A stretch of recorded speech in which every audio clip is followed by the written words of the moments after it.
കഞ്ഞിക്കുഴിയിൽ കഴിഞ്ഞ ഏരിയ സമ്മേളനത്തിന് മുമ്പുണ്ടായിരുന്ന കമ്മിറ്റി പുനഃസ്ഥാപിക്കുന്നതിന് ജില്ലാ നേതൃത്വം തീരുമാനിച്ച് രണ്ടാഴ്ചയ്ക്ക് ശേഷമാണ് വി.എസ്. അച്യുതാനന്ദന്റെ പ്രതികരണം. നടപടിയിലേക്ക് നീങ്ങാതെ ഒത്തുതീർപ്പ് ചർച്ച വഴി കഞ്ഞിക്കുഴിയിലെ ഇടഞ്ഞു നിൽക്കുന്ന ഏരിയ കമ്മിറ്റി അംഗങ്ങളെയും പ്രവർത്തകരെയും അനുനയിപ്പിക്കാൻ പാർട്ടി നേതൃത്വം കൊണ്ടുപിടിച്ച് ശ്രമിക്കുന്നതിനിടെയാണ് വിമതരെ അനുകൂലിച്ചുകൊണ്ട് വി.എസ്. രംഗത്തെത്തിയത്. അതെല്ലാം തന്നെ പ്രോപ്പറായിട്ട് അതിന്റെ അനർഹമായ നിലയിൽ നടപടി സ്വീകരിക്കുന്നവർക്കെതിരായി പാർട്ടി പ്രവർത്തകന്മാർ ശക്തമായി പ്രതികരിക്കും.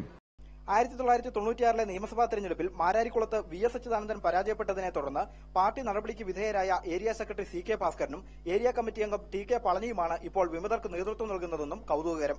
കഴിഞ്ഞ സമ്മേളന കാലയളവിൽ ജില്ലയിൽ രൂപപ്പെട്ട വി.എസ്. ഐസക് പക്ഷത്തിനാണ് കഞ്ഞിക്കുഴി ഏരിയ കമ്മിറ്റിയിലും ഭൂരിപക്ഷം. 19 അംഗ ഏരിയ കമ്മിറ്റിയിൽ 15 പേരും വി.എസ്. ഐസക് പക്ഷത്തു നിന്നുള്ളവരാണ്. എന്നാൽ ജില്ലയിലെ സമവാക്യങ്ങൾ അവിടെ നിന്നു മാറി. വി.എസ്. ഐസക് പക്ഷം ഇന്ന് നിലവിലില്ല. ഔദ്യോഗിക പക്ഷത്തെ നയിച്ചിരുന്ന ജി. സുധാകരന് ഇന്ന് നിഷ്പക്ഷ നിലപാടാണ്. പി.കെ. ചന്ദ്രാനന്ദനാണ് ഇന്ന് ഔദ്യോഗിക പക്ഷത്തിന് ചുക്കാൻ പിടിക്കുന്നത്.